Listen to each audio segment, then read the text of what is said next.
कुरान मजीद में अल्लाह ताला इरशाद फरमाता है, ए इत्मीनान वाली जान, अपने रब की तरफ वापस हो, यूं कि तू उससे राज़ी, वो तुझसे राज़ी। नफ्स क्या है? इसकी हकीकत क्या है? क्या नफ्स इंसान को सिर्फ बुराई पर मजबूर करता है, या नफ्स इंसान को नेक काम करने का भी हुक्म देता है? अगर आसान अल्फाज में बात की जाए और लंबी चौड़ी तफसील को एक तरफ रखें तो नफ्स दरअसल इंसान की वो अंदर की आवाज़ है जो उसे अच्छे या बुरे काम पर मजबूर करती है। क्या ये बात ताज्जुब में लाने वाली नहीं है कि एक ही नफ्स लेकिन काम दो? एक वक्त के अंदर ये नफ्स इंसान का सबसे बड़ा दुश्मन और एक वक्त में यही नफ्स इंसान का सबसे अच्छा दोस्त। इंसान की अपने नफ्स के साथ जंग ऐसी जंग है जो वो हर रोज़ लड़ता है, क्योंकि वो आवाज़ जो हमें नमाज पढ़ने पर उभारती है और हमें नेक काम करने का कहती है, किसी लम्हे में भी वो अचानक हमें उसके छोड़ने पर भी मजबूर कर सकती है, कुछ ऐसा देखने पर मजबूर कर सकती है जो हराम है और किसी भी बुराई के काम करने पर मजबूर कर सकती है। अल्लाह ताला ने कुरान मजीद में इरशाद फरमाया, और मैं अपने नफ्स को बेकसूर नहीं बताता, बेशक नफ्स तो बुराई का हुक्म देने वाला है, मगर जिस पर मेरा रब रहम करे, बेशक मेरा रब बख्शने वाला मेहरबान है। नफ्स इंसान को बुराई का हुक्म देता है, लेकिन क्या ये नफ्स इंसान को सिर्फ और सिर्फ बुरे काम करने पर ही मजबूर करता है? तो अगर इसके बरक्स देखा जाए तो कुरान पढ़ने से मालूम होता है कि इंसान में मौजूद अच्छाई और बुराई की तरफ बुलाने वाली आवाज़ों को कुरान ने दो अलग अलग नाम दिए हैं, नफ्स अम्मारा और नफ्स मुतमइन्ना। दरअसल ये एक ही नफ्स की दो मुख्तलिफ सिफात हैं, जिसका दारोमदार इस बात पर है कि हम अपने नफ्स को आखिर कैसी ग़िज़ा फराहम कर रहे हैं। ये बात अच्छे से जान लेनी चाहिए कि इंसान को अल्लाह का हकीकी फरमाबरदार बनने के लिए सबसे पहली लड़ाई अपने नफ्स से लड़नी पड़ती है। अपनी तन्हाइयों को गुनाहों से पाक करना पड़ता है, और अपनी तन्हाइयों को गुनाहों से पाक करने का वाहिद हल तज़किया नफ्स है। ये नफ्स ही तो है जो हमें कहता है कि एक बार और, फिर दोबारा नहीं। लेकिन ये एक ऐसा धोखे का वादा है जो कभी पूरा नहीं होता, और इंसान अपनी फितरी अच्छाई का गला घोट कर उसको बिल्कुल माजूर कर देता है और गुनाहों की ऐसी दलदल में धंसता चला जाता है कि उससे निकलना इंसान के लिए इंतहाई मुश्किल हो जाता है। अब अगर इस बात को एक मिसाल के ज़रिए समझा जाए तो शायद आसान होगा। अगर आपके पास दो परिंदे हों, एक काले रंग का और एक सफ़ेद रंग का, और आप सिर्फ काले रंग के परिंदे को दाना पानी डालें और सफ़ेद को बिल्कुल भूखा प्यासा रखें, तो बिल आखिर उसका अंजाम मौत ही है। ये परिंदे नफ्स हैं और सफ़ेद और काला रंग इसकी दो सिफात हैं। अगर आप नफ्स की आवाज़ पर फ़ौरन बुराई कर गुजरते हैं तो आप उसकी बुराई वाली सिफ्त यानी अम्मारा को मज़ीद मजबूत कर रहे हैं, और ये बुरा अमल जैसे नफ्स अम्मारा के लिए ग़िज़ा है, वैसे ही नफ्स मुतमइन्ना के लिए ज़हर कातिल।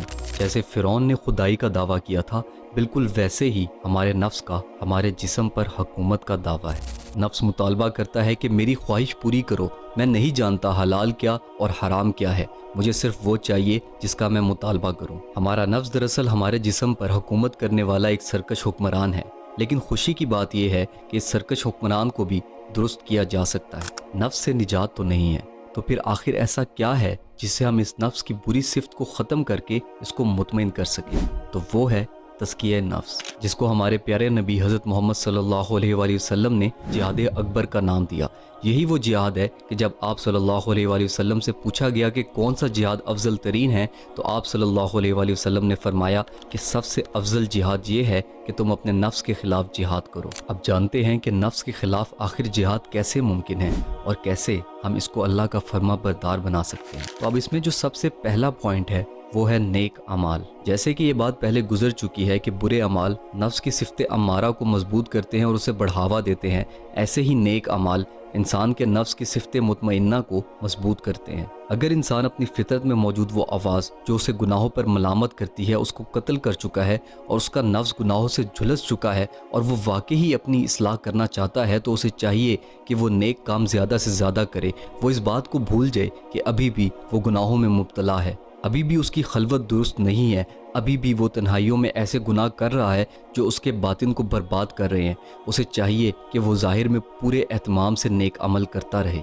अब इसकी वजह यह है कि गुनाहों की वजह से इंसान ने अपनी फितरत में रखी गई अच्छाई की आवाज़ को बहुत बीमार कर दिया है, और इलाज का तरीका ये होता है कि पहले मरीज़ की हालत को बेहतर बनाया जाता है ताकि वो सख्त दवा को बर्दाश्त कर सके। आपके ये नेक अमाल करना आपके नफ्स मुतमइन्ना की ताकत को और बढ़ा देंगे, और आप देखेंगे कि आहिस्ता आहिस्ता आपका ये नफ्स दोबारा से गुनाह के मौके पर आपको मलामत करना शुरू हो जाएगा। ऐसा शख्स जो अपनी फितरत को बदल चुका था, अब उसकी फितरी आवाज़ दोबारा उसे बुराई पर मलामत करना शुरू हो जाएगी। अब इसमें जो दूसरा पॉइंट है वो है सोहबत।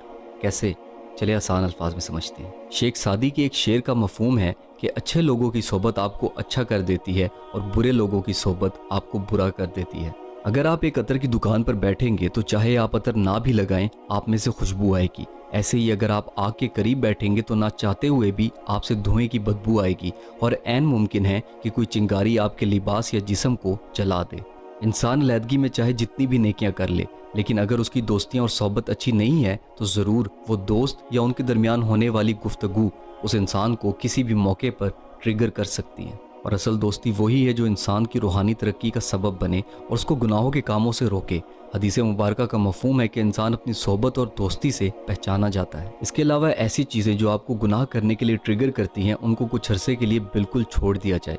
अगर अकेलापन आपको गुनाह करने पर मजबूर करता है तो अकेला रहना छोड़ दें और अच्छे दोस्तों या फैमिली के साथ वक्त गुजारें। अपने फारिग औकात को मसरूफ़ कर लें और मोबाइल फ़ोन का इस्तेमाल कुछ अरसे के लिए कम से कम कर दें। सोशल मीडिया प्लेटफॉर्म्स का इस्तेमाल बिल्कुल महदूद कर दें और अगर उसे यूज़ करें भी तो सिर्फ ऐसे लोगों को फॉलो करें जिनकी वजह से आपकी रिकमेंडेशंस में अच्छा और बेहतर कंटेंट आए।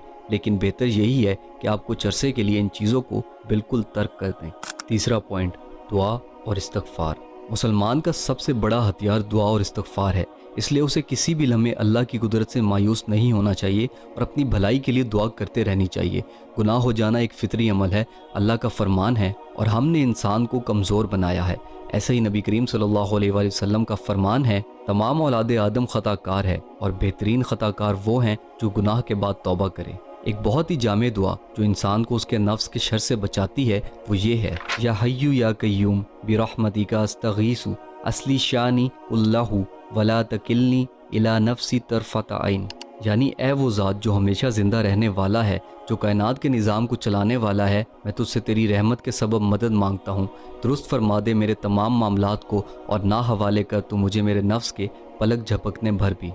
और अब सबसे आखिरी पॉइंट जो सबसे ज़्यादा अहम और ज़रूरी है, जो कि है मुहासबा, यानी इंसान का खुद को अपनी रिपोर्ट देना। जब आप रात को सोने लगें तो सोने से पहले एक बार सारे दिन का मुहासबा करें कि दिन भर आपने क्या क्या गलतियां और गुनाह किए हैं और अपने आप से ये वादा करें कि अगले दिन ऐसा नहीं होगा और नेक काम करने पर आप अपने आप को शाबाशी दें। हम सब इंसान हैं और बशर होने का तकाजा है हमसे गुनाह सरजद हो जाए। अपने साथ साथ अपने दोस्तों के लिए भी दुआ करें और अपने साथ रहने वालों की इस्लाह भी करें। अपना बहुत सारा ख्याल रखिएगा। फ़ी अमान अल्लाह।